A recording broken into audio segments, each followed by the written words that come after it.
Hola! On se retrouve aujourd'hui pour ma vidéo préférée de l'année, étant donné que je vais vous parler de mes coups de cœur de cette année 2025, qui sont au nombre de 8. Alors vous verrez qu'il y en a 2 que je n'ai pas en physique puisque je les ai lus en e-book, et j'attends de les trouver à un prix raisonnable sur Vinted ou sur Momox, Chibert, sur des sites d'occasion, pour pouvoir me les procurer en papier. Mais je vais vous parler de mes 8 coups de cœur de cette année, et il y en a 2 qui sont des petits coups de cœur, et bref, je vous en parlerai en fin de vidéo. Pour ce qui est du nombre de livres que j'ai lus, des genres littéraires, des graphiques, des romans, de la non-fiction, etc., ça fera l'objet d'une autre vidéo parce que j'ai vu que beaucoup de gens avaient fait ça l'année dernière et j'ai adoré le concept. Donc j'ai fait mes propres papiers où j'ai noté tous les genres, etc. Mais j'attends pour le coup la fin de l'année puisque je vous tourne ça le 13 décembre. Et il risque d'y avoir d'autres lectures en fin d'année, donc vous l'aurez soit à la toute fin décembre, soit au mois de janvier. Mais bref, parlons peu, parlons bien, parlons de, je crois, ce qui a été mon premier coup de cœur de l'année avec À un clic de toi de Eva Kim. Et je pense que vous pouvez voir au nombre de post-it mis que j'ai adoré cette lecture, en sachant que je suis pas trop du genre à mettre des post-it, mais là j'ai aimé tellement de choses qu'il fallait que je garde ces éléments en mémoire. Je l'ai lu au mois de mars, il me semble, entre mars et avril, et je l'ai vraiment adoré. Dans cette histoire, on suit Arin, qui est une jeune fille. Alors, on est sur un roman qui se passe en Corée, écrit par une Française, et je trouve qu'elle a très bien traité l'aspect ok, je vais parler de Corée, mais je vais pas rentrer dans trop de thématiques pour ne pas faire de l'appropriation culturelle. Et c'est ce que j'ai apprécié dans cette histoire. Et je trouve qu'il est très abordable, donc si jamais vous voulez lire un bouquin coréen, du coup qui ne l'est pas vraiment mais qui se passe en Corée du Sud, en première lecture, je le trouve top, en sachant qu'on est sur une romance. Mais une romance assez légère, sans scène de smut, donc tout ce qu'on aime.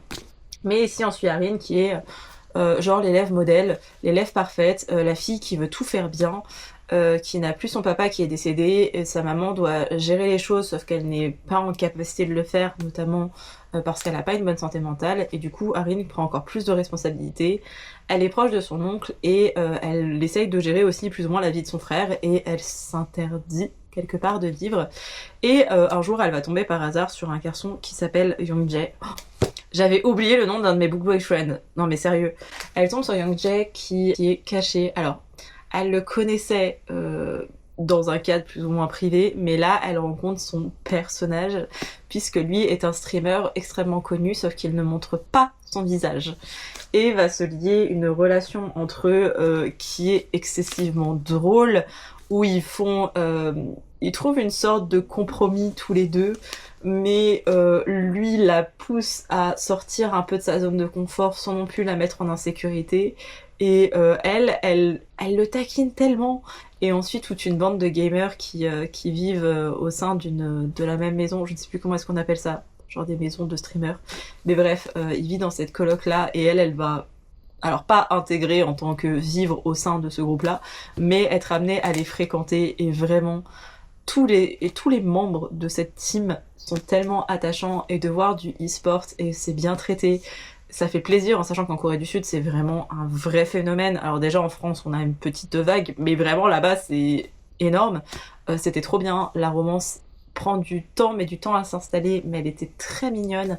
Il y a plein de sous-thématiques qu'on retrouve quand même dans la société sud-coréenne, mais qui peut aussi être adaptée avec la France. Et voilà, j'ai adoré, j'ai ri, mais j'ai tellement ri, et j'ai pleuré aussi, et vraiment j'ai aimé jusqu'à la dernière page ce bouquin, parce que souvent quand on a des personnages qui ont notamment des troubles psy, et dans le cas d'Erin c'est de l'anxiété, à la fin du bouquin l'amour l'a sauvé et tout va bien dans le meilleur des mondes, là non, on est sur un bouquin réaliste où à la fin l'héroïne elle galère toujours mais un petit peu moins, donc c'est ça sa progression personnelle quelque part, et c'est bien en fait de voir des choses qui soient réalistes, parce que c'est pas parce que vous trouvez l'amour que tous vos problèmes sont envolés, non.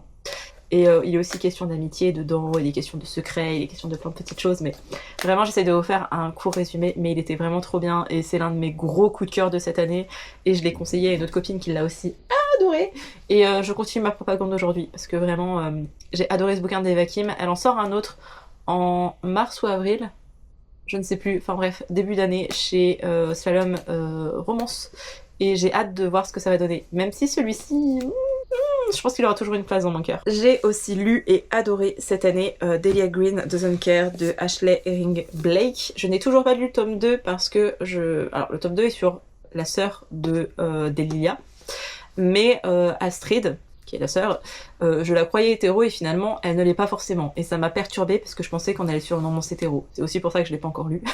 Mais bref, dans cette histoire on suit Delilah qui est une fille qui vient de New York et qui a toujours été plus ou moins libre.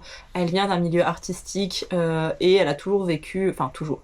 Depuis qu'elle s'est émancipée, elle vit sa vie comme elle veut. Son papa est décédé et un jour, sa demi-sœur, puisque son père s'était remarié et que cette femme avait une fille, sa demi-sœur va se marier et elle la convie à son mariage, sauf que elle le fait un peu en se disant ok, elle fait partie de la famille, il faut que je l'invite, mais les deux demi-sœurs ne s'entendent pas forcément. Elles ont pu être proches pendant un temps, mais elles sont complètement détachées. La belle-mère de Lila est quelqu'un de très superficiel qui a besoin de maintenir une certaine image assez bourgeoise et assez blanche, hein, disons-le aussi, et Astrid correspond plus ou moins à ce cliché alors qu'elle est pas forcément comme ça. Mais bref, les deux demi-sœurs se retrouvent et elles préparent plus ou moins le mariage et Delilah tombe sur l'une des meilleures amies d'Astrid qui s'appelle Claire, j'étais pas sûre de ça, Claire qui est une mère célibataire et son ancien compagnon, donc le père de sa fille, fait toujours partie du tableau. Et j'ai trouvé ça intéressant de voir que c'est pas un père qui est mort ou qui s'est complètement barré. On est sur un père qui a été présent, puis est parti, puis revenait, puis était instable. Et c'était intéressant de voir ça et de voir aussi comment Claire a pu... En fait, Claire est vraiment l'incarnation même de ces mères célibataires qui doivent un peu gérer tous les rôles de la vie de leur enfant et qui s'oublient quelque part mais qui n'ont pas envie de s'oublier et qui sont dans ce truc de je ne sais pas comment faire en fait, comment gérer ma vie. Et du coup on a Delilah qui paraît très libérée comme si elle n'avait pas de problème alors qu'elle a plein de problématiques et elle n'a pas forcément expérimenté des choses très cool dans sa vie. Et on a Claire qui, du coup, doit élever sa fille et qui galère avec sa fille parce que sa fille, à des moments, elle est en opposition avec sa mère et elle comprend pas pourquoi est-ce qu'elle peut en vouloir à son ancien compagnon qui est le père de sa fille, du coup, qui est à nouveau présent à un moment donné. Donc c'était hyper intéressant de voir déjà un enfant dans l'équation, en sachant que la fille n'est pas non plus omniprésente, mais elle est là. Et d'habitude, j'aime pas les romans où il y a des enfants, mais là, j'ai trouvé que le rôle de la fille avait vraiment son importance, et c'était super bien. J'ai adoré voir le fait que Claire dise dès le départ qu'elle est bisexuelle, et que c'est pas un problème, et que c'est juste une chose. Et elle craque très vite sur Delilah, elle a un crush sur elle, et elle se rend compte après que c'est la demi-sœur de Astrid qu'elle avait côtoyée quand elle était notamment adolescente. Et Delilah est en mode, oh merde, je craque aussi pour cette femme, j'ai un crush sur elle. Alors on n'est pas sur de l'amour, on est vraiment sur, elle me plaît bien, et elle est drôle, et elle est sympa. Mais Delilah, elle sait qu'elle ne peut pas être avec Claire parce que sa sœur ne l'accepterait pas et que de toute façon les filles étaient très opposées à l'époque, donc Delilah arrive pas à imaginer que Claire ait pu changer aussi et à toutes ces problématiques là. Et vraiment quand je l'avais lu, je vous avais dit je ne sais pas si c'est un coup de cœur parce que, mais clairement si, c'est un coup de cœur, c'est pas le méga coup de cœur, mais j'ai trop aimé d'avoir cette romance sassique, d'avoir un personnage comme Delilah qui est à la fois très proche de celle que je suis mais avec une liberté et une façon de penser qui est aussi un peu différente sur certains aspects, et Claire qui est très méfiante et qui sait pas trop comment se positionner. Et puis il y a tout le contexte avec Astrid, en sachant qu'il y a une troisième fille dans le lot, puisque Astrid a deux meilleures amies, Claire et Iris. Iris qui est une femme très déconstruite, qui a un mec mais qui est en mode féministe et marre de cette société patriarcale, vraiment. Ça donnait lieu à des situations avec Delilah au milieu qui a jamais trop aimé ce groupe de copines qui faisait un petit peu petite peste pour elle, pour l'adolescente qu'elle était à l'époque, enfin l'enfant et l'adolescente qu'elle était à l'époque. Je sais pas si je suis très claire, mais bref. De voir ce truc de noyau très fort entre Astrid, Claire et Iris, et de l'autre côté Delilah qui doit faire partie de la bande mais qui en a pas forcément envie, mais il faut qu'elle joue son rôle de demi-sœur, et en même temps Claire lui plaît bien donc elle a envie de se rapprocher de Claire mais elle a des mauvaises a priori sur Claire, et il y a Iris au milieu qui est très extravertie et Astrid qui a un très côté carré et intransigeant comme la belle-mère de Delilah et la mère d'Astrid du coup. Cette combinaison là, c'était génial. Je l'avais lu en e-book, je l'ai acheté en papier pour le coup, en neuf, parce que je voulais trop l'avoir dans une bibliothèque.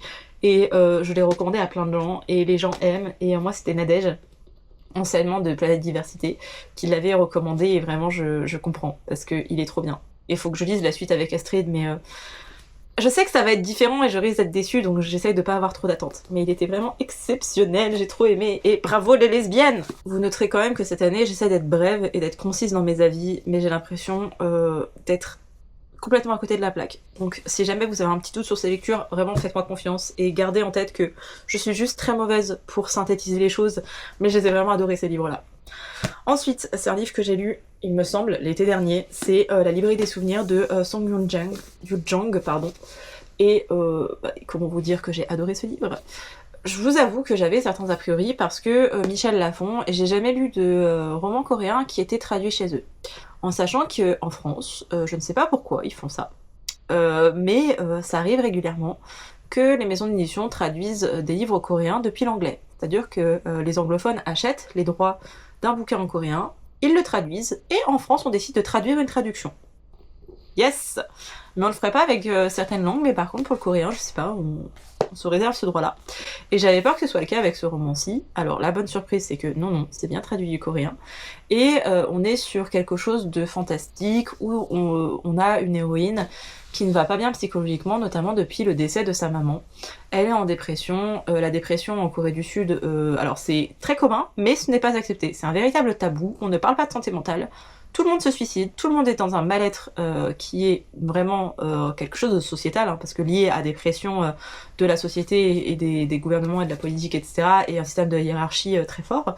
Mais tout le monde va mal, et c'est le cas de notre héroïne qui est écrivaine et qui arrive plus en fait à faire son travail et à s'épanouir, tout ça, parce que le décès de sa maman a été terrible pour elle. Et un jour, elle va dans une librairie et elle voit que au niveau des livres, il y a plein de dates et des événements qui concernent sa vie. Et elle trouve ça très bizarre. Et il y a un principe dans cette librairie, c'est qu'elle peut choisir 3 bouquins, 3 archives quelque part de sa vie où elle peut revenir à cette époque. Et contrairement à d'autres bouquins, si elle change des choses qui se sont passées à ce moment-là, ça a un impact sur le présent. C'est qu'elle peut changer les choses, elle peut modifier le cours des choses. Donc notre héroïne qui s'appelle Ji-won, si je dis pas de bêtises, c'est ça. Je m'en souviens juste parce que c'est le même nom que l'une de mes actrices préférées. Donc nous avons Ji-won qui se dit que de toute façon sa vie a commencé à mal aller depuis le décès de sa maman, donc elle va revenir au moment, avant l'annonce du cancer de sa maman, parce que sa maman a un cancer et elle est décédée de cette maladie, et elle décide de remonter à cette période-là. Et elle va revivre tout ça, et elle va se faire de la prévention en fait pour sa mère. Elle va tout faire pour que sa mère elle puisse se faire soigner, etc., qu'elle détecte son cancer plus tôt, parce que meilleure prise en charge quand un cancer est pris à temps. Elle essaye de changer les choses, et elle revient au présent, et en fait, rien n'a changé. Parce que sa mère est, encore une fois, décédée. Donc elle se dit, ah bah non, en fait, j'ai peut-être pas bien fait les choses, il faut que je remonte encore avant.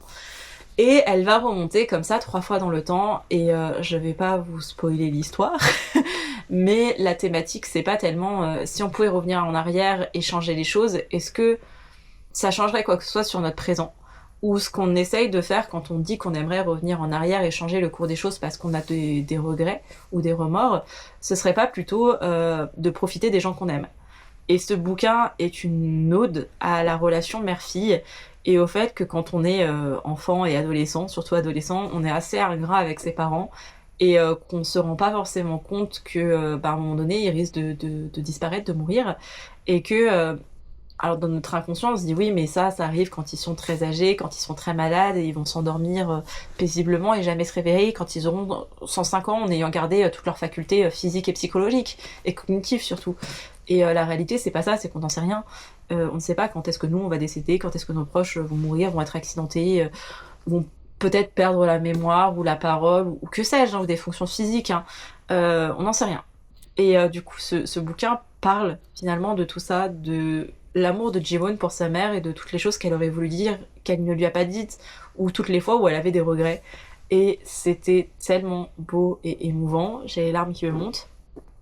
Et vraiment, après avoir lu ce bouquin, je voulais juste aller voir ma maman et lui faire un câlin et lui dire que je l'aime, quoi. Parce que c'était une super ode à tout ça, et j'ai pu me reconnaître dans plein de situations de Ji-won. Et Ji-won, elle va aussi apprendre à se pardonner elle-même et à se dire, faut que j'avance, quoi.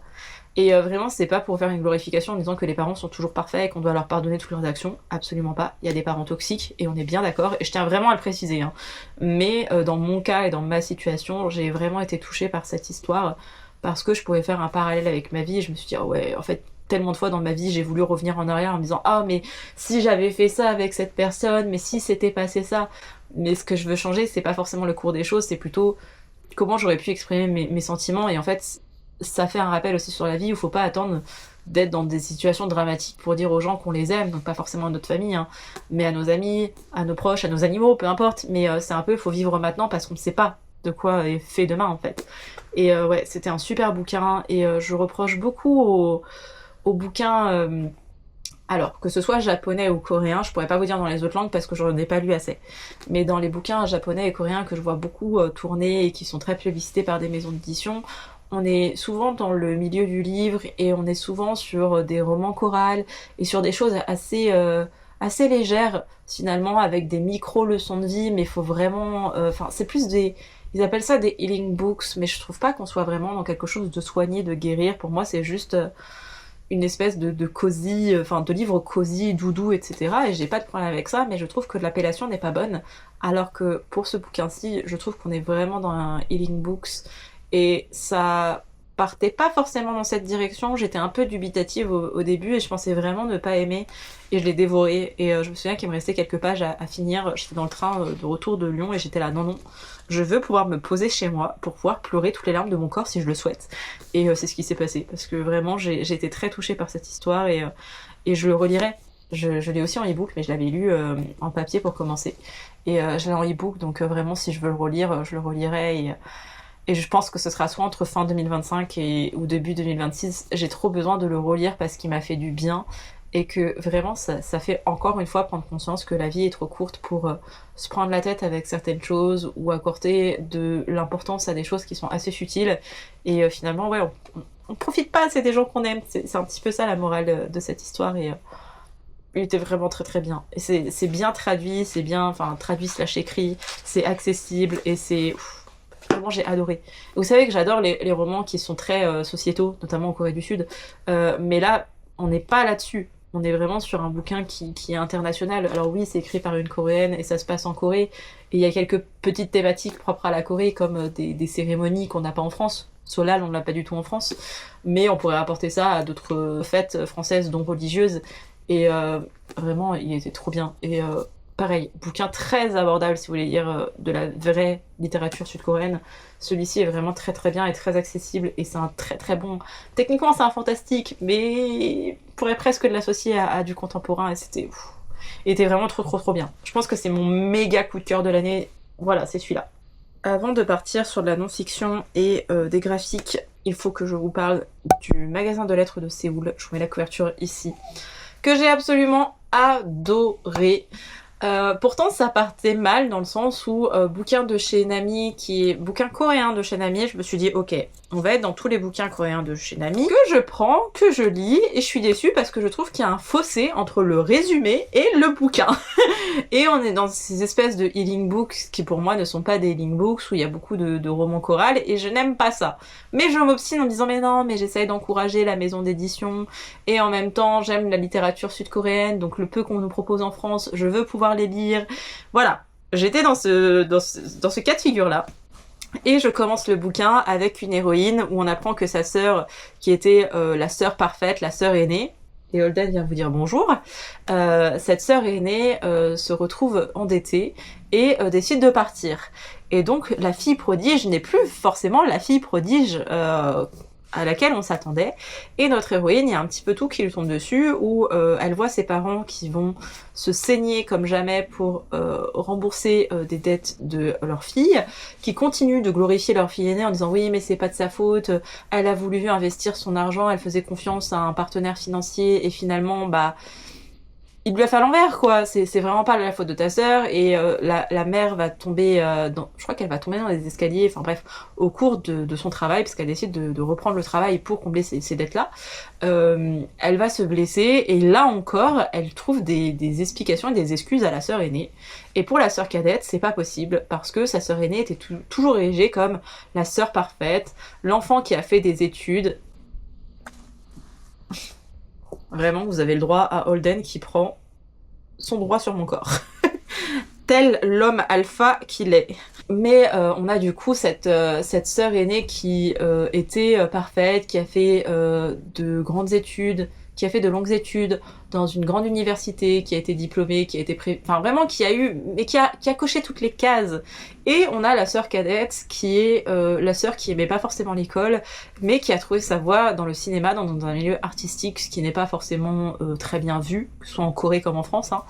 Et elle s'épanouit là-dedans, sauf qu'avec tous les problèmes de sa sœur, elle doit arrêter ses études et surtout renoncer à l'un de ses projets qu'elle avait pour faire. Elle avait eu un financement et elle s'effondre. Elle se dit là en fait j'en ai ras le bol. Ma sœur elle fait de la merde, on la pardonne et moi j'excelle dans mon domaine et on en a rien à foutre, on me félicite pas, genre vraiment je suis l'oubliée quoi. Elle décide donc de se retrancher dans un magasin de lettres tenu par un ancien ami qui est plus âgé qu'elle. Et elle doit tenir ce magasin, je crois 2 ou 3 jours par semaine. Elle a un logement pas très loin et en fait elle décide juste d'être indépendante et de s'accorder un temps dans sa vie. Elle sait qu'elle va pas le faire pour toujours, mais elle a besoin de ce temps-là où elle va souffler, où elle va penser qu'à elle, où elle ne veut pas avoir de nouvelles de sa sœur alors que sa sœur s'obstine à lui envoyer des lettres. Lettres qu'elle n'ouvre pas, que sa mère lui fait parvenir, parce que sa mère veut que ses filles continuent d'être en lien. Et ses parents ne comprennent pas... entre guillemets, sa haine pour sa grande sœur. Elle se dit, bah non, on l'a pardonné, c'est pas grave, elle s'est fait avoir, ça arrive.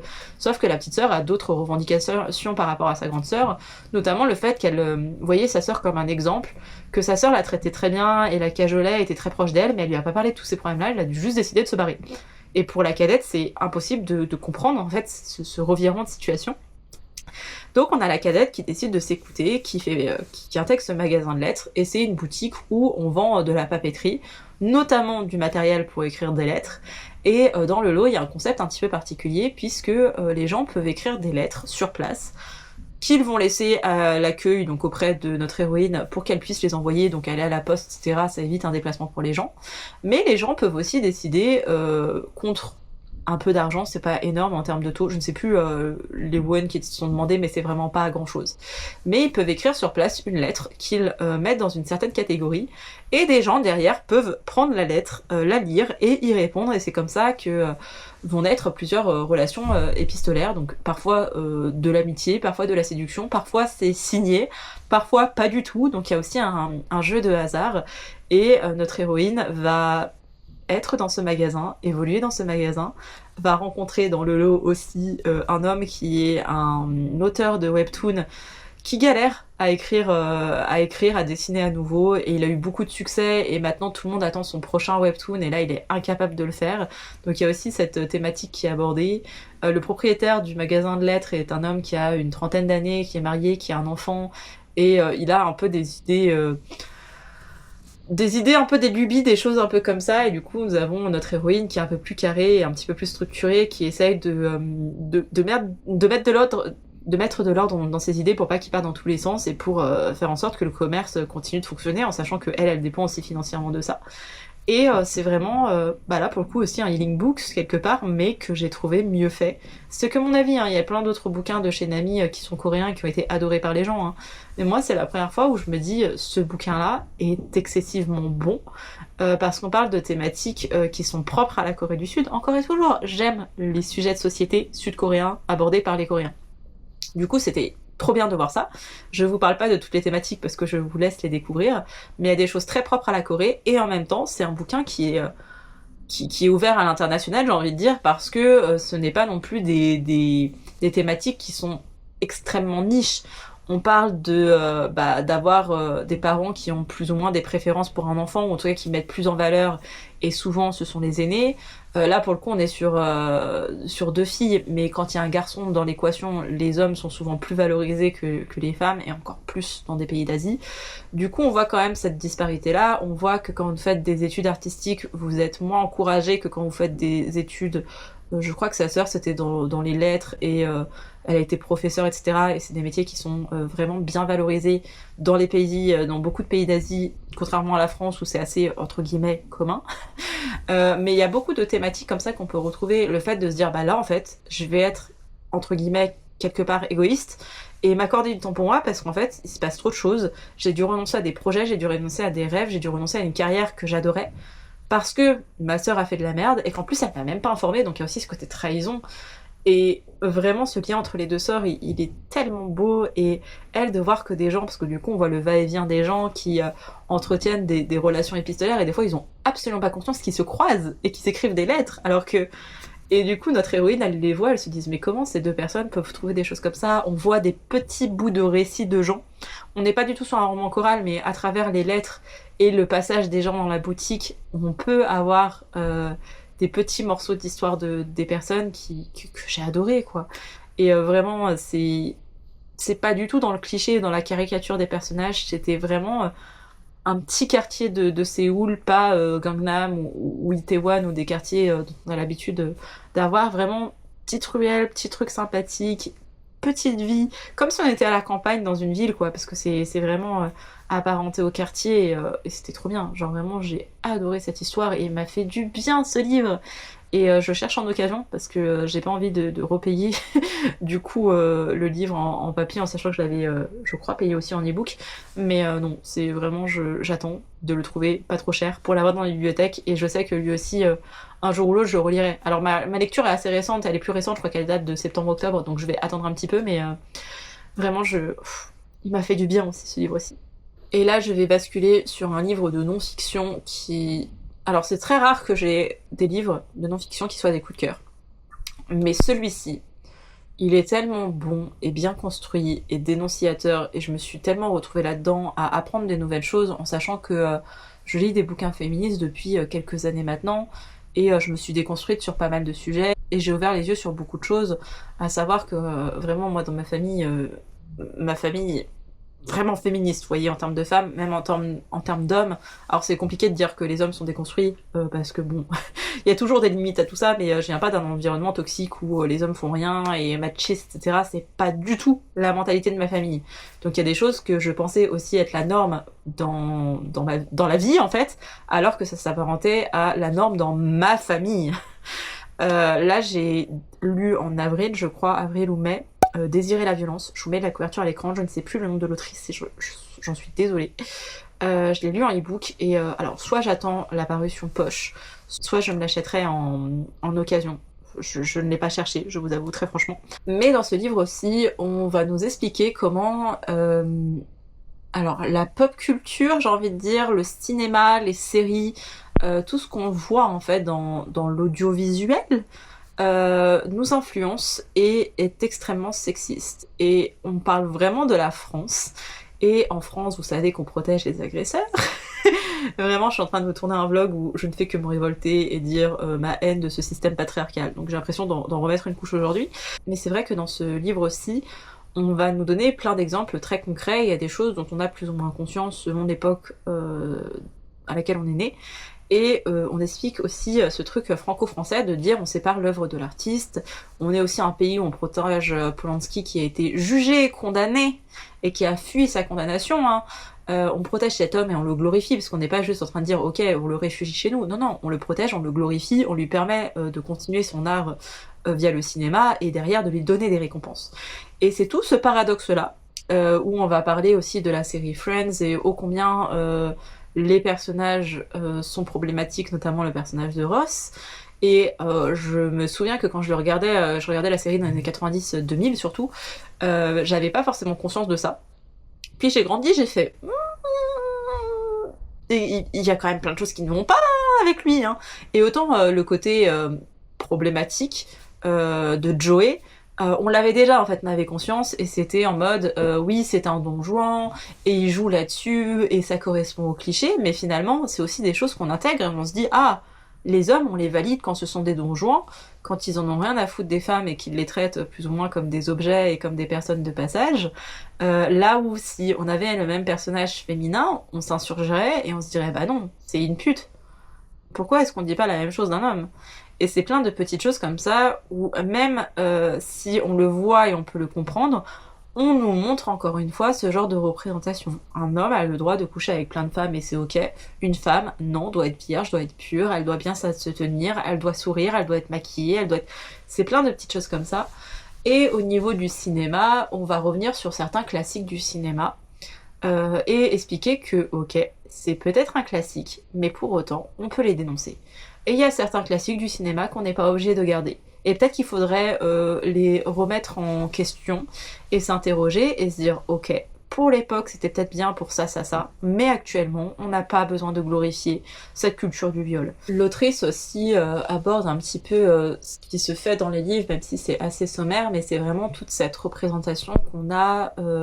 Et vraiment je reste sur la France parce qu'elle essaie de faire des parallèles un petit peu avec les États-Unis, parce que on se ressemble sur certains aspects, ou alors sur l'Angleterre, mais c'est vrai qu'il y a un truc qui est très franco-français, et ce que je vous disais avant, de séparer l'œuvre de l'artiste, de se dire « Ah bah, truc très chauvin, hein, de se dire « Oh là là, mais on peut plus rigoler de ça », ou quand il se passe ça, mais pourquoi est-ce que c'est dérangeant de toucher les fesses de quelqu'un ?» Bah parce que tu le fais généralement sur une femme, et une femme qui n'est pas consentante, donc ça s'appelle une agression sexuelle. Hein. Y a aussi le côté off du cinéma, c'est-à-dire les tournages, où il y a des réalisateurs, il y a beaucoup de réalisateurs, c'est quelque chose qui ne se dit pas spécialement, qui vont parler avec des acteurs, ils vont dire « Bah tu vas faire ça, l'actrice ». Et la surprise qui se lit sur le visage de l'actrice, notamment dans des caractères, notamment pour des scènes d'agression, que ce soit sexuelle ou même d'agression physique, parce que ça peut être des gifles qui sont improvisées sur le tournage, sauf que l'actrice n'est pas au courant et que sa réaction est réelle. C'est pour rendre la chose plus réelle, mais l'actrice, elle n'a pas donné son consentement, et c'est pas écrit dans le script. Et au niveau sexuel, c'est pareil, il y a des scènes de nu ou de... Déjà, il y a beaucoup de scènes de nu avec le corps des femmes qui est hyper sexualisé et avec une notion très sensuelle, surtout du corps des femmes, là où le corps des hommes n'est pas vu de la même manière et n'est pas autant mis en avant. Et même dans les scènes de sexe qui peuvent être jouées dans des films ou dans des séries, il y a beaucoup de choses qui ne sont pas acceptables et il n'y a pas de médiateur. Alors je sais pas si on appelle ça un médiateur sexuel, je ne sais plus le nom exact de cette profession-là, mais c'est pour anticiper, c'est est-ce que on respecte la nudité notamment de l'actrice, mais ça s'applique aussi dans les acteurs, mais est-ce que l'actrice elle est bien protégée? Est-ce qu'elle a vraiment son consentement? Est-ce que elle est en sécurité en fait pendant cette scène-là? Est-ce qu'on a besoin d'avoir autant de personnes de l'équipe quand elle va être entièrement nue? Et c'est des questions qu'on se posait pas avant et qu'on se pose maintenant, et c'est quelque chose qui existe depuis des années, notamment aux États-Unis, c'est pour ça que je vous fais le parallèle avec ce pays-là, et en France on y vient tout doucement, et le mouvement MeToo a pu mettre des choses en avant, notamment après avec le mouvement aussi Balance ton porc en France, mais il y a quand même beaucoup de choses, et il y a quand même beaucoup de discours qui s'opposent à tout ça, et c'était en ça que c'était hyper intéressant, déjà de revenir sur des œuvres et de dire pourquoi est-ce qu'on a accepté ça, et pourquoi à l'époque c'était entre guillemets ok, ça correspondait à une certaine... ça correspondait à l'époque, sauf que comment en 2025 on peut encore accepter ça après tous les mouvements qu'il y a eu, quand on voit que les violences sexistes et sexuelles sont toujours aussi présentes, quand on voit autant de féminicides, etc. Comment est-ce qu'on peut représenter des scènes d'agression constantes envers les femmes à l'écran? Parce que qu'on le veuille ou non, on intègre des choses. Et si derrière on n'a pas une critique qui est faite, comment est-ce qu'on peut se rendre compte des choses? De même qu'on peut mettre des femmes à l'écran et les gens vont dire oui mais ne vous plaignez pas, il y a par exemple, je ne sais pas, ce sont des stats complètement inventées, il y a 40% de femmes à l'écran dans un film. Dire ok, mais comment est-ce qu'elle est représentée la femme à l'écran? Elle est représentée, alors soit c'est la femme fatale, soit c'est la femme qui va se venger, il faut qu'elle soit élégante, si elle est justement pas élégante, c'est parce qu'elle a vécu des traumatismes et que du coup, il y a aussi cette notion de vengeance, et en fait c'est des clichés de personnages féminins qu'on a, alors que les héros, on a tous les héros qui sont représentés, tous les âges, vraiment d'un point de vue masculin, tout est représenté, d'un point de vue féminin, non. Elles sont invisibilisées, elles doivent jouer certains rôles très précis. On parle notamment de Tarantino en disant oui, il met en scène des femmes, mais regardez quel rôle elles jouent en fait. Et ça démontre aussi quelque chose de notre société, et on peut pas avancer si à l'écran on nous montre toujours des femmes qui sont des victimes, ou alors qui sont des séductrices, ou alors qui vont se venger, parce que c'est ça qu'on voit, et ce sont toujours des femmes minces, qui sont toujours blanches, qui sont toujours apprêtées, ou qui correspondent à des critères de beauté. On met pas en scène une femme noire handicapée qui est queer, où on le voit très peu, ou dans des petits films indés, dans des niches en fait, mais c'est pas la norme, alors qu'elles font quand même partie de la société quoi, donc pourquoi est-ce qu'on les met pas en avant? Et c'était plein de questionnements comme ça, de même que à la télévision, et encore plus quand vous êtes né dans les années 90, qui est le cas de l'autrice, si je dis pas de bêtises, on a une injonction avec notamment le personnage de Bridget Jones où elle fait, je crois, 65 kilos pour 1m60, donc elle est complètement dans la norme en termes d'IMC, on va se référer à ce truc-là, même si je n'aime pas l'IMC, et on nous a fait croire qu'elle était grosse, on nous a fait croire qu'elle était pas désirable, alors que, bah, en fait, l'actrice est super belle, et qu'elle n'est absolument pas grosse, et quand bien même elle serait grosse, c'est quoi le problème, quoi? Et c'est plein de choses comme ça où on nous a, en fait, on nous a envoyé une image d'un standard qui est inatteignable, ou derrière, et c'est arrivé aussi avec les magazines, etc., il n'y a pas que le cinéma, mais ça en fait partie, de ce truc de bah, taper sur les femmes, qu'elles soient jamais assez, qu'elles doivent maigrir, qu'elles doivent être là pour un homme, et en fait à chaque fois le rôle des femmes c'est elles sont là pour les hommes, en fait pour servir les hommes, alors que on peut faire plein de films avec des hommes où on n'a pas besoin de servir leur cause, en fait, de par leur présence, ils imposent déjà quelque chose, quoi. Et c'est ça qui est revendiqué, de même que dans l'espace médiatique, les femmes sont sous-représentées, qu'on leur coupe la parole je ne sais pas combien de fois, qu'on les respecte pas, ou elles s'expriment, dans rien à foutre. On va faire un débat sur des thématiques qui concernent des femmes, que ce soit du port du voile à, je ne sais pas, des questions de est-ce qu'on a le droit de porter un crop-top? Est-ce que c'est normal qu'on fasse un débat pour savoir si des jeunes filles peuvent porter un crop-top, et qu'autour de cette table, nous ayons que des hommes qui donnent leur avis sur le corps d'une femme. Parce que quand elle est couverte, ce n'est pas ok, quand elle est découverte, ce n'est pas ok. En fait, quoi qu'on fasse, ce n'est jamais assez. Et c'est tout ça dont parle ce bouquin, et je l'ai adoré, et j'avais déjà conscience de pas mal de choses, mais en fait, vraiment, je n'avais pas, je pense, je n'avais pas saisi l'importance de tout ce qui va être montré à la télé via les films, via les séries, qui, ok, quand on est déconstruit, on peut voir ces choses-là et quand même apprécier des séries ou des films en disant, ok, je vois que là, il y a ça qui ne va pas. Mais en fait, en tant que femme, peut-être qu'on voit ces choses-là, peut-être que quand on déconstruit, on voit ces choses-là, mais il y a des hommes ou des garçons, des petits garçons, parce que c'est aussi le cas dans les dessins animés, hein, qui vont voir ça et qui vont intégrer comme ça, c'est la norme. Comme on a pu, comme des hommes, ont pu intégrer que le porno c'était la réalité, alors que non, les films porno, alors en plus selon quel film porno, il y a beaucoup de violence dans ce secteur-là, et la femme n'est qu'un objet, et que bah, c'est censé être un film en fait, c'est de la fiction. Et ils le prennent comme une part de fantasme qu'on peut mettre en scène après dans sa vie privée. Et c'est le cas pour plein de films, et j'avais pas forcément conscience de tout ça, et ça m'a fait ouvrir les yeux là-dessus. Je me suis dit, oh, oui, c'est vrai.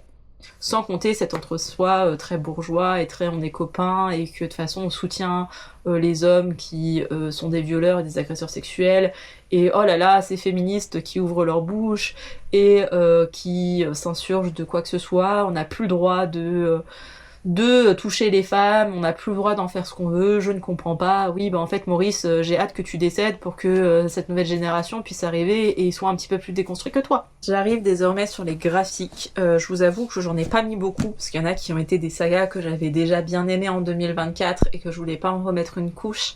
Et il y a des sagas qui s'inscrivent comme un petit coup de cœur général, mais je sais pas si dans 5 ans, 10 ans, j'aurai encore souvenir de tout ça. Tandis que les livres que je vais vous présenter, c'est vraiment le retour d'Holden. Là, les livres que je vais vous présenter, c'est des livres qui m'ont vraiment marqué, et j'aime les thématiques, et je voulais pouvoir les partager avec vous. Vraiment, je suis désolée, mais mon animal de soutien émotionnel a besoin d'être rassuré par sa mère, et est actuellement en train de me manger. Voilà le vrai visage d'Holden. J'ai lu dernièrement Quand je ne serai plus là de Osamu Yamamoto, qui est un manga. Alors le format est un peu particulier, mais c'est un one-shot. C'est un manga japonais. Je ne suis pas forcément méga fan des planches, je tiens à le dire, mais la beauté de ce qu'il raconte, ce manga. On est sur un homme qui est âgé, à qui on apprend qu'il a un cancer et qu'il va décéder dans plus ou moins 1 an. Et il a un chien, sauf qu'il n'a pas de famille, sa femme est décédée il y a quelques années, et il doit trouver une solution pour garder son chien, en sachant qu'il refuse de se faire traiter, donc d'aller à l'hôpital et de recevoir des soins, parce qu'il peut pas laisser son chien tout seul, quoi. Et il va chercher des moyens de confier son chien à quelqu'un, et on va voir... En fait, moi, ça me fait beaucoup penser au parallèle avec les personnes SDF qui décident de pas aller dans certains foyers, etc., parce qu'on n'accepte pas les chiens, alors qu'on sait ô combien c'est important pour une personne sans domicile fixe d'avoir notamment un compagnon canin. Mais c'est aussi le cas pour des personnes âgées, où moi, pour travailler en EHPAD, J'ai déjà eu le cas où, alors les chiens c'est plus contraignant parce qu'il faut les promener et que tous les chiens ne vont pas s'entendre entre eux, mais on a déjà eu le cas où une personne gardait son chat dans sa chambre, sauf que moi dans la situation dans laquelle ça s'est trouvé, la personne avait des troubles cognitifs et du coup fallait aussi s'assurer qu'elle ne soit pas maltraitante avec son chat et que elle, ok, elle soit bien avec son animal, mais que l'animal puisse être bien avec elle, et c'est pas forcément toujours le cas. Mais bref, c'était la petite parenthèse, mais dans cette histoire, du coup, on a cet homme qui aime son chien de tout son cœur, son chien qui a aussi un certain âge, et il sait que s'il le met dans un refuge, et il va d'ailleurs visiter des refuges, déjà il a le cœur brisé de dire je dois laisser mon chien, et on va le culpabiliser par rapport à ça, et surtout il a conscience que son chien, je crois qu'il a une dizaine d'années, entre 7 et 10 ans, je me souviens plus exactement, et il sait que le risque c'est que si quelqu'un ne l'adopte pas, son chien va être euthanasié. Et lui, il refuse de l'euthanasier de par ses propres moyens en disant je vais chez le vétérinaire et je demande à mettre fin à ses jours, parce que son chien il a encore une vie devant lui quoi, enfin il a encore quelques années devant lui. Et du coup cet homme est partagé par tous ses sentiments, et on voit un homme qui va tout faire pour ne pas être hospitalisé, qui va tout faire pour... En fait il y a le côté indéniable de la maladie où il sait qu'il va mourir et que son cancer est beaucoup trop avancé pour qu'il puisse espérer se dire que ok je vais faire des traitements, je vais être fatigué mais mon chien ira toujours bien. Non non. Là, il sait qu'il est condamné, qu'il n'y a rien à faire, et il refuse une hospitalisation, il refuse des soins palliatifs pour prendre soin de son chien parce qu'il n'a pas d'autre solution. Alors j'ai fait moins, j'ai pleuré comme jamais avec ce bouquin. Il y a une scène que j'ai zappée parce qu'elle est extrêmement violente et culpabilisante envers ce vieux monsieur, qui fait tout pour son chien, genre vraiment, et il cherche genre lui-même des gens dans des pavillons pour pouvoir leur confier leur chien en disant alors là c'est une famille avec un enfant, ils ont un jardin, bah ouais mon chien il pourrait être heureux. Vraiment il cherche une nouvelle famille pour son chien, et c'était tellement touchant, de même que son chien lui rappelle sa femme, et le fait qu'ils n'aient pas eu d'enfant ensemble, et de son égoïsme à lui des années auparavant, il se remet en question par rapport à tout ça. Et le fait d'avoir leur chien a permis aussi au couple à un moment donné de se retrouver et que lui-même se rende compte de certaines choses. Oh, j'ai pleuré. Mais vraiment, c'était un super manga. Et j'adorerais qu'il soit adopté en roman, qui est un roman qui parle en fait aussi bien de ça que ce livre-ci. Et vraiment, il est trop beau ce livre. Il est vraiment, vraiment, vraiment trop beau. Je vous donne pas la finalité de tout ça. Sachez juste que le chien vit, il n'est pas euthanasié. Mais vraiment, c'était un superbe livre recommandé par les libraires du Phénix. Donc évidemment que ça allait être bien. Mais vraiment, j'ai adoré le lire. C'est chez Les Arts Noirs, et Les Arts Noirs, de toute façon, il y a des super publications dans cette maison d'édition. Mais voilà, c'était un gros coup de cœur et j'étais obligée de vous en parler. Cette fois-ci, on repart en Corée avec le 6e et dernier tome de Nagihara, qui n'est pas mon préféré. Mais cette saga s'est terminée en 2025 et cette saga est un énorme coup de cœur, donc je suis obligée d'en parler brièvement. Mais en gros, ici, on suit un vieux monsieur qui a toujours tout fait pour sa famille et qui décide un jour, quand ses enfants sont grands et ont eux-mêmes des enfants, de pratiquer un sport qui l'a toujours fait rêver, c'est-à-dire la danse. Il va dans un studio de danse et quand on le voit arriver, on se dit écoutez, vous êtes vieux, je sais pas trop, enfin c'est dangereux, vous voulez pas plutôt aller faire de la marche ou ce genre de choses, c'est plus abordé à votre âge. Et finalement, en parlant de sa passion pour la danse et du fait qu'il avait envie justement de s'entretenir et qu'il avait envie de réaliser son rêve et qu'à son âge, il était peut-être temps quoi, un homme, un responsable d'un studio de danse va dire ok. Et nous avons ce jeune homme qui a une vie assez compliquée, il a perdu sa maman, son père n'accepte pas du tout qu'il fasse de la danse parce que c'est un garçon et que les garçons ne font pas de danse classique. J'ai oublié de préciser que c'était de la danse classique. Et il n'accepte pas ça, il décide de ne pas le soutenir financièrement, donc lui doit travailler pour pouvoir se payer notamment ses cours de danse et vivre de sa passion. En sachant qu'il a été blessé au genou, et depuis sa blessure, il n'ose pas faire les choses, en sachant que lui, il rêverait d'être à l'opéra de Séoul et pouvoir danser et vraiment vivre de son activité. Donc le propriétaire du studio se dit comme il fait de la merde et qu'il se consacre pas entièrement à la danse parce qu'il a été blessé et que là il est dans une espèce de détestation de lui et il devient cynique et il devient même méchant avec les gens, je vais lui refiler papy. Comme ça sera entre guillemets sa punition de s'occuper du papy. Donc il va être très dur et très intransigeant avec lui, mais le grand-père est trop content parce qu'il se dit en fait, ce mec là, ce gamin, il me traite pas comme un vieillard à me dire bah voilà tu vas faire juste des petits entrechats etc. Non non, il lui apprend vraiment les bases de la danse et il a un niveau d'exigence que n'auraient pas les autres. Et lui il se dit ok il est âgé mais c'est pas une excuse. Il a envie de danser, il est volontaire et bah qu'il le fasse. Et petit à petit va se lier une forme d'amitié entre les deux en sachant que lui du coup doit être très indépendant et très autonome mais il ne l'est pas forcément. C'est-à-dire qu'il n'a plus sa mère sur qui compter, en sachant que sa mère l'avait encouragé à faire de la danse et qu'elle adorait ça et qu'elle le soutenait. Sa mère est décédée, donc il n'a plus ce soutien-là. Il n'a pas le soutien de son père, où il invalide complètement sa danse. Il invalide complètement sa pratique. Normalement, il n'est pas censé travailler, sauf que bah, il n'a pas le choix, parce qu'il a besoin d'argent pour vivre. Et du coup, on a papy qui va le prendre sous son aile et qui va l'intégrer plus ou moins à sa famille, en sachant qu'à la famille du papy, nous avons sa femme qui ne comprend pas sa lubie du jour au lendemain de faire de la danse. Et surtout, papy, il a 3 enfants, une fille et 2 garçons, et son cadet est un peu le mal-aimé de la famille, qui a fait, qui est un peu ouais, l'outsider, qui fait de la photographie, qui a pas une carrière aussi florissante que les autres de ses enfants. Et lui, bah du coup, il a un autre affect à son père, il dit mais c'est trop bien en fait qu'à son âge, il puisse encore avoir des rêves et qu'il décide de les réaliser, enfin, il s'est occupé de nous, il a beaucoup travaillé, en plus c'était une époque post-guerre de Corée, donc vraiment il fallait bosser pour permettre au pays de survivre, en fait, de se remettre de cette guerre civile. Du coup, lui, il était vraiment dans ce truc de... Il s'est sacrifié pour sa famille, pour subvenir aux besoins de sa famille, mais du coup, il a pas forcément joué un rôle affectueux avec ses enfants. Et le cadet dit, bah, c'est trop bien, en fait, qu'il pense à lui, et ça peut renouer un autre lien avec son père, ce qui va se passer. La fille, elle sait pas trop comment se positionner. Et le fils aîné est vraiment révolté, il dit mais tu vas faire quoi? Tu vas mettre un tutu et un juste corps, mais c'est honteux qu'un homme fasse ça, et encore plus à ton âge. Et la mère, du coup, l'épouse du papy, quoi, elle est en mode mais je ne sais pas quoi penser parce que mon mari a vraiment envie de faire ça et je comprends pas, mais en même temps ça a l'air de lui plaire, et c'est bien qu'à son âge il ait une activité physique, mais pourquoi la danse? Et il y a tout un débat de société par rapport à ça. Et vraiment ce jeune homme qui se lie plus ou moins d'amitié avec ce papy, et ce papy qui veille sur lui, et il se passe d'autres choses qu'on apprend notamment à la fin du tome 1, si je dis pas de bêtises, donc j'ai pas envie de vous spoiler, mais il se passe des choses avec papy qui va encore plus renforcer l'amitié de ces deux hommes, entre vraiment un gamin de 20 ans et un papy de 70 ans, quoi. Mais c'était vraiment trop beau, et ce que je dis à chaque fois avec Nabila, c'est que on a la réalité de la vieillesse, c'est-à-dire que dans la fiction, dans les films, dans peu importe, hein, à chaque fois on nous dépeint genre, j'en sais rien, Jean-Guy, 80 ans, qui continue de faire du vélo tous les jours, qui se fait à manger les midis, qui reçoit ses enfants et ses petits-enfants chaque week-end, qui va en vacances tout le temps, enfin, des schémas ou des clichés de la vieillesse qui sont en fait des exceptions. C'est vraiment ces exceptions. La réalité, c'est que vous avez plus de risques d'avoir des maladies en vieillissant, notamment de l'arthrose, donc ça vous handicape au quotidien. Et il n'y a pas de traitement contre l'arthrose. C'est que le mouvement fait mal, mais si vous ne bougez pas, vous avez aussi mal.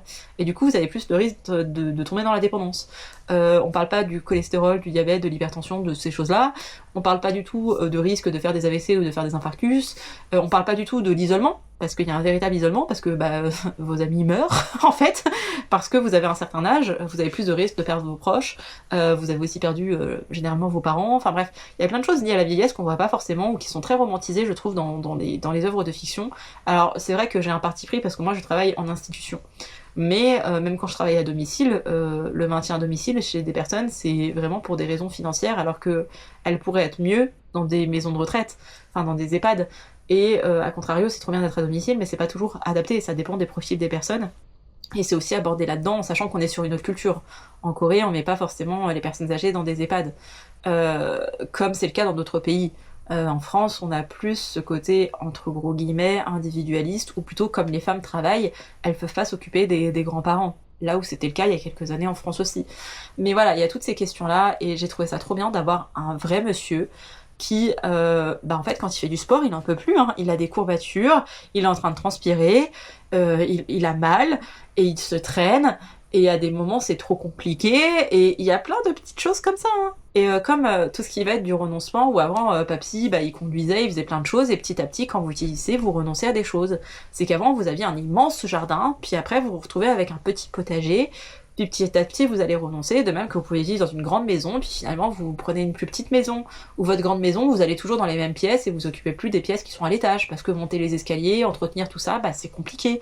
Et c'est tous ces renoncements qu'il y a dans la vieillesse qui sont abordés dans ce livre, et qu'on voit très très peu représentés, alors que c'est une réalité, même entre guillemets la réalité, ou la réalité de beaucoup de personnes âgées.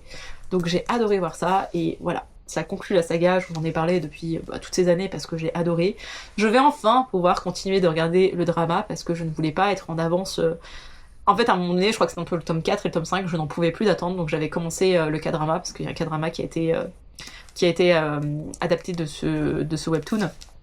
Mais vraiment j'en pouvais plus, donc j'avais décidé de commencer à le regarder, sauf que j'avais peur d'être spoilée, donc j'avais arrêté, et là je vais pouvoir le reprendre, sûrement de zéro. Le K-drama est très bien, mais vraiment, le webtoon, exceptionnel. Il y a des petites leçons de vie.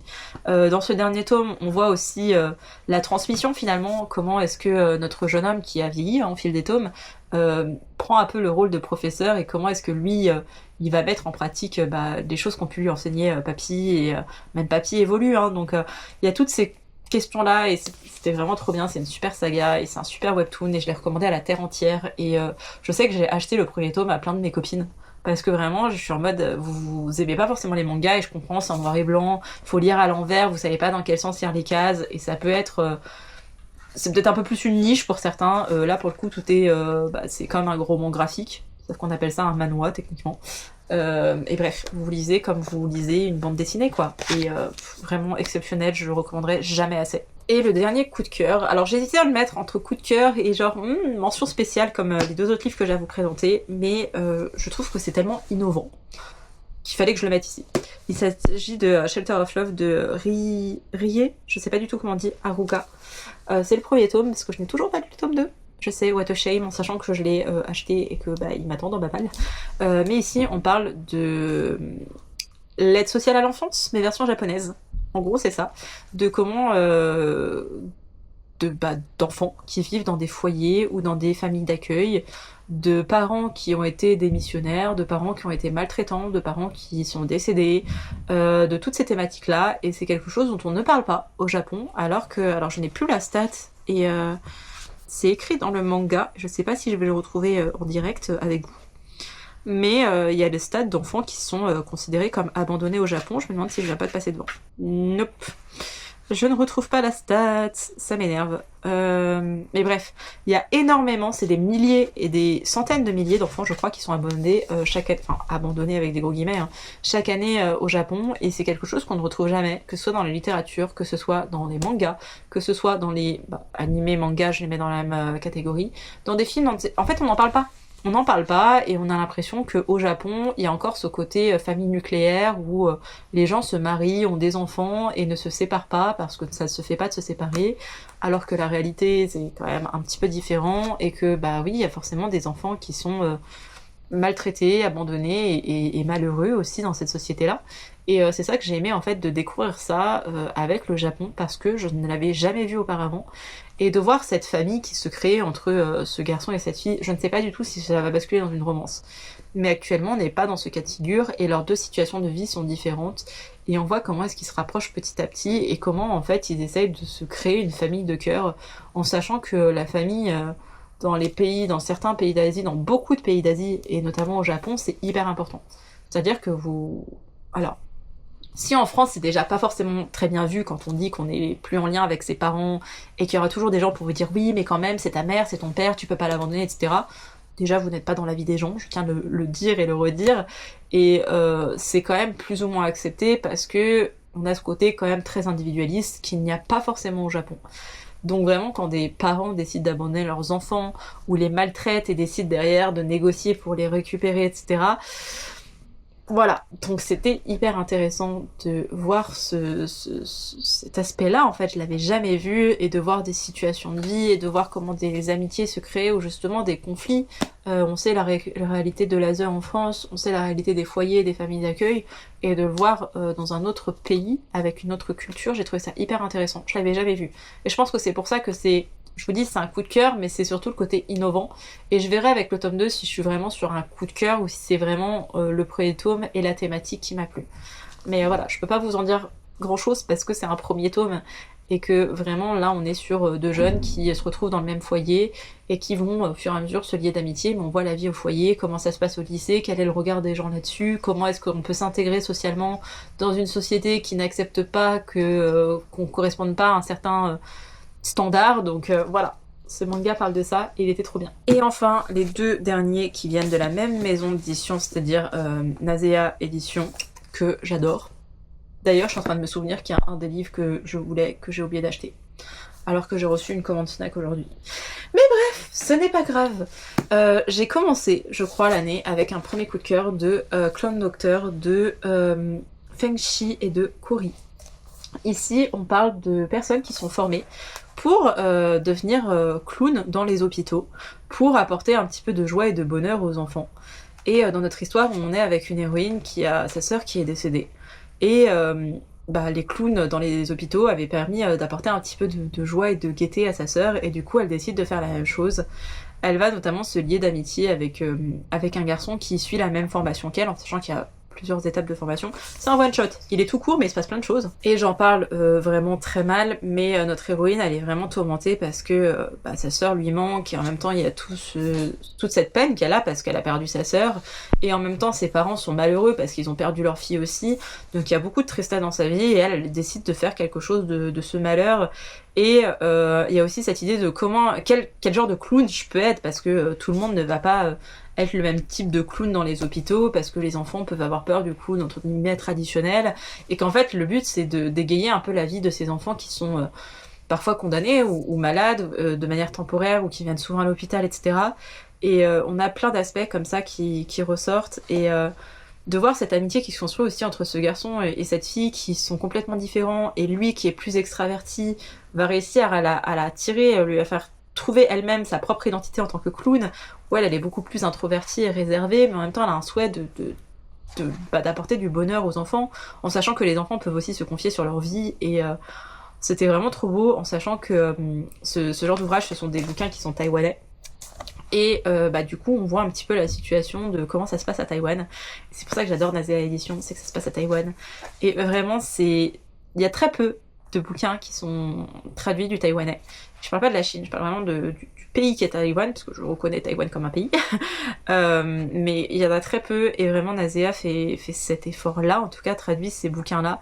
Et en graphique, vraiment, je crois que il y a qu'un seul livre de Nazea Édition qui n'a pas été un coup de cœur, mais qui a été un 4 sur 5, vous voyez.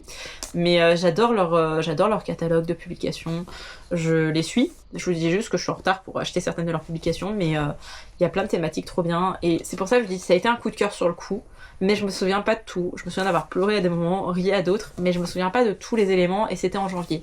Et je sais pas si dans quelques années je pourrais me dire c'est encore un coup de cœur ou pas, mais je l'ai gardé, je l'ai acheté, je l'ai gardé dans mes bibliothèques parce que il m'a laissé un super bon souvenir, et j'ai adoré voir cette thématique. On a des associations aussi en France qui interviennent auprès d'enfants, mais c'est différent, et de voir ces différences-là, je trouve ça hyper intéressant, parce qu'à chaque fois j'apprends des choses sur le pays, et comme c'est un pays qui m'intéresse et que j'aimerais visiter un jour, voilà. Et on parle pas forcément souvent de ce qui se passe dans les hôpitaux ou du côté médical, et c'est pas la première fois qu'un bouquin de chez Nazea aborde ces thématiques-là. J'avais déjà eu ça pour les espèces d'entreprises de pompes funèbres. Pas forcément comme ça que ça fonctionne à Taïwan, entre les rites religieux, spirituels, et en même temps le respect du corps. J'avais adoré, et voilà, j'ai commencé janvier avec... je sais pas si c'était ma première lecture de janvier, mais en tout cas en janvier j'ai eu un coup de cœur avec Clone Doctor. Et le deuxième, qui est un petit coup de cœur parce qu'on est sur une super jolie petite histoire, c'est See You There and Us de Monday Recovery et de Chen Chiu Chong. Je suis désolée, je dois très mal le prononcer. Je vous le mets dans ce sens-là parce que le titre est dans ce sens-là. Mais on est sur une amitié entre deux petites filles qui évoluent au fil du temps, et il y en a une qui écrit et l'autre qui dessine, et elles décident de s'associer pour faire une forme de manga ensemble. Et c'est juste une histoire d'amitié, mais une amitié très forte, et faut pas que je pleure. Vraiment dans cette vidéo c'est ouin ouin, hein. Mais c'est ce qui me touche le plus, c'est pas forcément l'humour. Alors j'adore avoir un peu d'humour dans les livres et comprendre l'humour et en rire, ok. Mais moi j'aime avoir des livres qui me prennent aux tripes, et c'est genre mais c'est triste quand même. Et là c'était vraiment très joli, on est sur une belle histoire d'amitié qui évolue au fil du temps. On voit leur passion pour le dessin et pour l'art qui les réunit. L'une dessine, l'autre est pas très douée en dessin, mais écrit et décide en fait de s'associer pour faire quelque chose. Les profs s'y mettent plus ou moins par rapport à leur amitié. On voit là où ça peut être conflictuel à des moments. Il y a aussi une détresse qui se joue sur certains aspects. Et la reconstruction que ça induit, et vraiment c'était un super ouvrage, un super beau livre, une super belle histoire d'amitié. Et en même temps on parle de l'art, et encore une fois, on est à Taïwan, et même si là c'est beaucoup moins... j'ai pas appris des choses par rapport à Taïwan, contrairement à Clown Doctor, vous voyez, mais ça reste un autre pays, une autre culture, et c'était vraiment trop mignon. Et souvent on aborde, même dans ce que je vous ai présenté, hein, il y a aussi le côté romance et romantique, et là d'avoir une pure histoire d'amitié, où bien sûr qu'on pourrait avoir un regard un peu différent en disant est-ce qu'il n'y a pas une attirance entre les deux jeunes filles, mais non, enfin jusqu'à preuve du contraire, non, on est vraiment sur une histoire d'amitié hyper forte, genre d'âme-sœur amicale, et j'ai trouvé ça trop bien, et c'était joli, c'était mignon. On est sur des enfants, et vraiment le coup de crayon pour le coup j'ai bien aimé. Alors c'est comme un manga japonais pour le coup, désolée de vous décevoir, mais voilà, c'était trop beau, j'aime trop. Et ce que j'adore, c'est que même quand on est sur des planches en fait en noir et blanc, on arrive à voir l'art qui transparaît, en sachant que elles ont différents types d'art, et j'essaye de vous retrouver des choses, mais voilà, genre la voix de la mer, ça ressemble à ça quoi.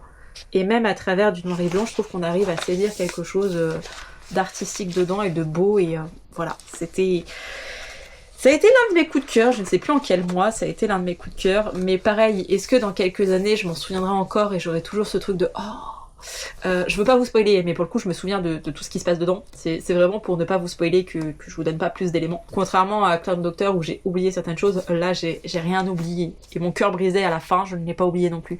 Mais c'est vrai que je ne sais pas si dans 5 ans, dans 10 ans, est-ce que je serai toujours là, on n'en sait rien. Mais je sais pas si j'aurai toujours cet affect à ce livre. Et c'est pour ça que je me dis, je veux qu'il fasse partie de cette vidéo, mais c'est pas un aussi gros coup de cœur que les 8 livres que je vous ai présentés avant de vous parler de ces deux-là. Ces deux-là, ce serait genre mention spéciale, petit coup de cœur, alors que les 8 autres, c'est vraiment des méga coups de cœur. Et je pense que ouais, dans quelques années, j'aurai toujours cet affect et cette émotion avec ces livres aussi. Voilà, c'était mes livres préférés de l'année. J'ai lu une centaine de bouquins, je crois qu'actuellement j'en suis à 110, 115, je ne sais plus. Franchement, je n'ai pas été regarder avant de faire cette vidéo. Comme je vous l'ai dit, je ferai une vidéo sur mes stats qui sortira entre fin décembre et début janvier, où je reviendrai sur les différents genres littéraires, sur la fiction, la non-fiction, etc. Et j'entrerai peut-être plus dans le détail, et je regarderai des vidéos qui ont été faites l'année dernière pour que j'aille un peu dans cette même mouvance. Mais j'ai vraiment trop aimé ce type de vidéo, donc et j'étais curieuse aussi de ma propre consommation des livres, de ce que j'avais pu acheter, ce que j'avais pu lire, ce qui m'avait plus plu. Vous savez que je lis beaucoup de livres asiatiques, mais j'ai aussi lu quelques occidentaux dans le lot. Et je pensais pas avoir lu autant de thrillers, mais j'ai lu pas mal de thrillers aussi cette année, ce qui est surprenant, mais voilà, ça fera l'objet d'une autre vidéo. Là, je voulais juste vous partager mes coups de cœur, mes très bonnes lectures de l'année. Elle sort un petit peu avant Noël, donc si vous voulez vous faire un cadeau de vous à vous, n'hésitez pas, c'est testé et approuvé.